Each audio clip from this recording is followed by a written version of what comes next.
itlog na mas pinasarap, ihanda ang kawali at stove. Naglagay lang pala ako dito ng bacon strips na hiniwa-hiwa ko, tapos inantay ko lang na magmantika yung mga taba-taba niya, ayan, tapos halo-halo lang. Ginilid ko muna ang bacon para mas maluto pa at maging crispy. Nagdagdag ako ng kamatis at sibuyas, galing pa pala to kahapon, tira namin sa ginawa kong pizza bread. Para naman walang sayang, pampasarap din yan, mahal na rin ang mga bilihin ngayon.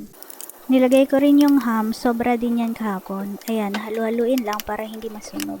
Pwede rin kayo magdagdag kung anong available dyan sa inyo. 2 itlog ginamit ko, tsaka asin at paminta. Nilagay ko na sa kawali at ayan, niluto ko na. Ayun, nung tingin kong okay na siya, dinagdag ko na ulit yung bacon, ham, kamatis at sibuyas. Tapos hinalo-halo ko. Niluto ko na sila hanggat maging okay na sa akin. Ayun, nilipat ko na sa plato. Nakakabusog na, healthy pa. Follow for more!